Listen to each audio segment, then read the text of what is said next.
Hello. So I had Lauren break down her involvement with Ryan a little more because her story was conjobbled up because she was missing parts basically due to what she had been going through. And I just want to organize it so that everyone has a clearer understanding. So, before Lauren and Ryan ever met face to face, they started talking early 2023. Between 2023 and September 5th of 2024, she helped him with one of his books, not only editing it, but also telling him advice and things like that. She helped with the book in January of 2024, and the book was released in April 2024. Now, skip to September 5th, 2024. Lauren is visiting. The first week, it's Ryan, Lauren, and Lauren not only pays for her flight over to Massachusetts, but she also pays for things such as fuel, traveling the coast, her groceries, her literal stay there. She admits in the beginning of the trip that she likes him, and he states he wants no relationship with her. Somewhere in between that trip, he states that on his trip to Africa that he previously had, that his spirits told him to marry her. He falsely initiates her into Reiki. Me and someone who is a Reiki master sat down with her, and basically she knew nothing about Reiki. Philip just told her some stuff and then initiated her. He did a fake healing ritual on my mother while she visited as well, while my mother was on her deathbed. Again, he states he doesn't want a relationship with her, but then he initiated a sexual relationship, aka friends with benefits, with her. After the initial intimacy moment, he freaks out and says he had a vision that she'll leave if he is intimate with her again. She goes back to England on October 3rd. While she's over in England from October 3rd to January, he's bipolar on social media. He literally cusses her out in front of a Discord call group, goes haywire on her. He also humiliates her over not moving out of her mother's home fast enough.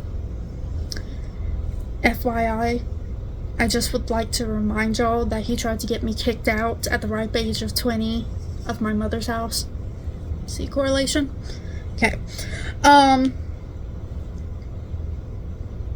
She planned to go back to Ryan's in January. But before she went back in January, in December, he asked for money for a laptop. She says that he can have the grand that she was going to use for her stay there in January. So she gives him the $1,000 for the laptop. The laptop was only $600. And the initial stay payment after he says that she won't have to pay for anything else when she comes over in January. Okay? So, in January she gets there. He's acting cold and dismissive. She wants to have a conversation about mistreatment. She tries to have a conversation about mistreatment in Whole Foods, which is a grocery store up north. But he dismisses it. Ignores it. Whatever. She tries confronting him again in his little flat the next day, and he explodes because she's asking about his behavior, and he counters it with if she plans on staying any longer, she's going to have to pay him for it. She asks what happened to the grand that she gave him for the laptop, and he responds once she gave him money, he can do whatever the fuck he wants to do with it. He starts telling her to get the fuck out of the house, go home. Keep in mind, she doesn't have the finances to go home because she just used those finances to stay at his house and has been paying for food again, any place that they go out, gas, even bills, okay? He goes on this fucking rant, calling her nasty things like bitch, yada yada yada, making her bawl her eyes out on his bedroom floor. He continues to rant while walking into the other room for 30 fucking minutes. She goes out for a walk. Whenever she comes back, he asks, did she book her flight? She says, if you want me to. He says, if you make me uncomfortable in my home again, you can get out, go home. As for the bills that she paid for his car payment, and she paid for light bill that he was supposed to be paying. And then once she pays all this stuff, okay, then he goes back to normal, being nice, being, you know, a gentleman, flamboyant, and even reinitiates intimacy with her. And what she quotes is from him saying, I can't repay you with money, but you can suck my dick. After that, he has a go at her for talking to her mother while she's staying over there with him, paying for her stay. She is basically kicked out every time he has a massage client, which is anywhere from $150 to $250 per client. Which, like, kicking her out, I mean, she goes for a walk, and she's out in the cold, in the snow, in Massachusetts for hours, until she gets to a shop like McDonald's or Dunkin' Donuts. Okay? And then he comes and picks her up afterwards. All during that second visit, he is messaging other people, his friends, saying she's crazy. He's like his exes, which he deems obsessive and attention whores, which we all know that is projection, and that he needs to hide from her. She thinks everything is okay during this time, by the way. She still thinks they're okay because he's become nice again and is being intimate. So she goes home around February 3rd, back to England. Philip calls and apologizes over the behavior in the second visit, aka cussing her out over finances and mommy stuff and all this other type of shit. Then he congratulates her on getting ready to move into her own flat and not being with her mom anymore. The day before she moves into her flat, he switches up again.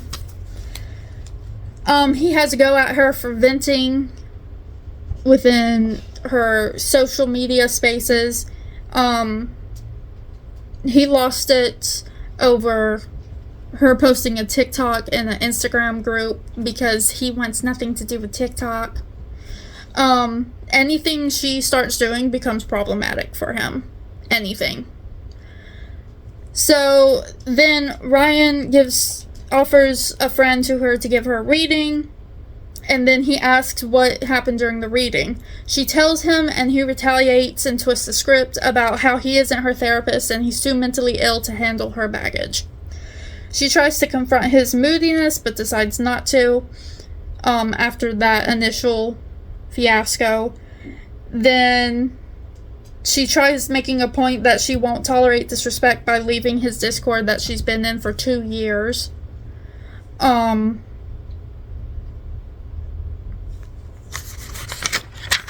As her response.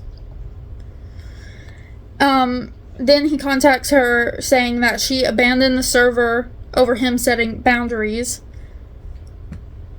If you ask someone what went on in their reading and they tell you what happens in the reading, that's not crossing a boundary.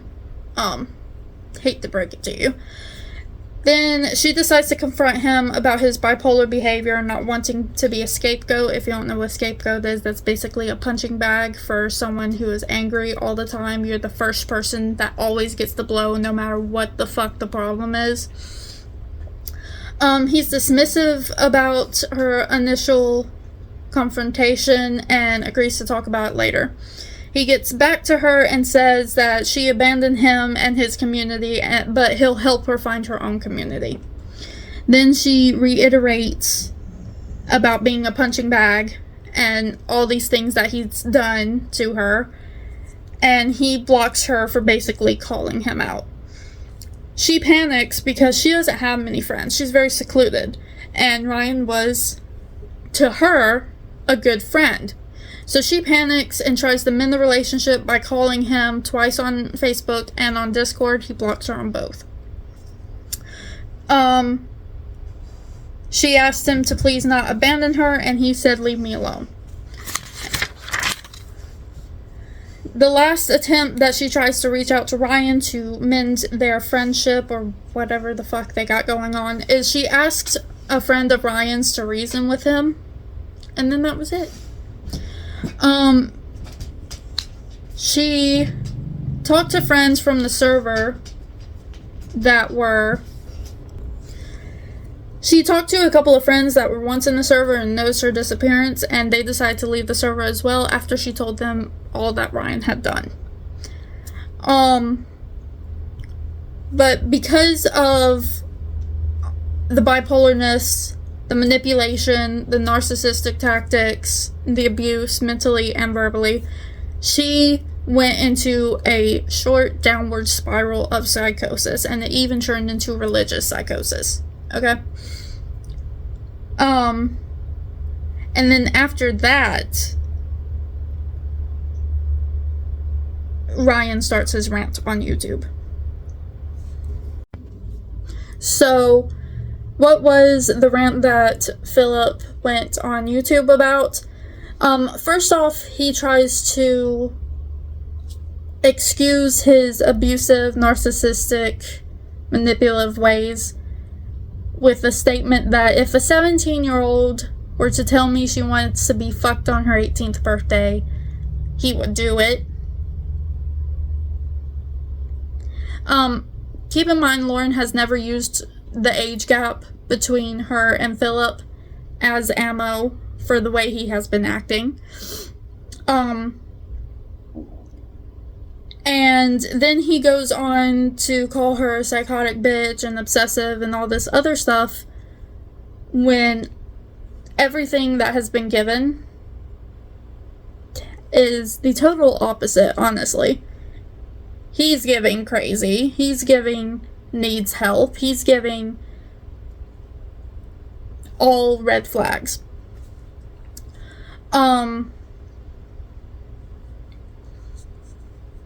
And every single woman he has been with, he calls them crazy, obsessive, attention whores, yada yada yada. It's giving projection. So some points that, these are just 5 points. There was plenty in that story of Ryan's manipulation, abuse, and narcissism. One is withholding affection unless given money, aka Ryan wouldn't screw her basically until she paid off his debts. Calling people crazy for trying to get more money out of them after they say they're broke. Claim they want no relationship but then initiating sex. Encourage a person to do something challenging, only to abandon them after convincing them.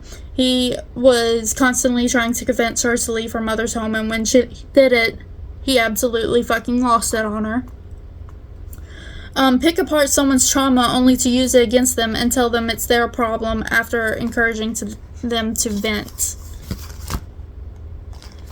Multiple times in the Discord, and also whenever she was asked what her reading was about, and he flipped the script on her. That's just a few. So if you look at his mother, and then you look at my mother, and then you look at Lauren, he's going after women that look exactly like his mother, who have mental illnesses, that are heavyset, that are brunettes, that have defective looking teeth, that have chubby cheeks and a big nose. And he is living out his fantasy of abuse that he wants to do to his mother. And that is dangerous. There are literal cases where men have done this, and one of those broads ends up dead in a ditch. It is dangerous. You'll sit here and think that I am, just gunning after him because he fucked over my mother. It's more than that. This man is dangerous. Dangerous.